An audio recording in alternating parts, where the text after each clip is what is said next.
সেদিনকে মেলাতে গেলাম, মেলা থেকে কি কি আনলাম তোমাদের সাথে তো শেয়ার করাই হলো না। তো তোমাদেরকে তো বলেইছিলাম মেলাতে গিয়েছিলামই আমি সেরামিকের কিছু বাসন আনবো বলে।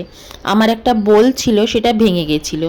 তো দেখো, মেলাতে গিয়ে আমি একটা সেরামিকের বোলের বদলে কয়েকটা জিনিস কিনে এনেছি।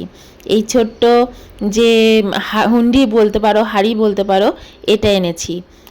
আর এই তিনটে বাটি এনেছি, একদম ছোট ছোট।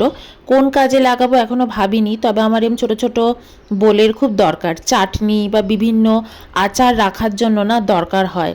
আর এই যে বড় বোলটা এনেছি, এটাতে আটা মাখবো, আর আমরা সকালে মুড়ি খাই, মুড়ি মাখা খাবো, এর জন্য একটা নিয়ে এসেছি। আর এই জারটা আনার কোনো কথা ছিল না, তো ইচ্ছে আছে এই জারটাতে আচার যখন বানাই না আমি, আম তেলের আচার, তো সেগুলো রাখতে পারবো। তো এটা মাথায় রেখেই এই কটা জিনিস আমি মেলা থেকে নিয়ে এসেছি। আর এই টোটাল দাম পড়েছে 1200 টাকা।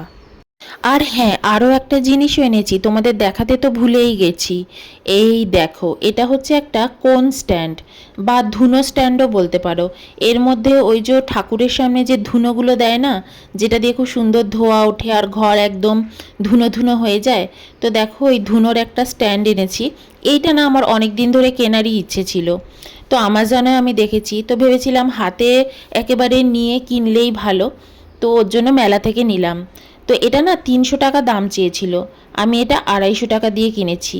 আর এটার সাথে দেখো একটা মাচেস বক্স রাখার জন্য নিচে একটা জায়গাও রয়েছে। তো দেখো, এই হচ্ছে আমার মেলার কেনাকাটা। কেমন লাগলো জানিও কিন্তু।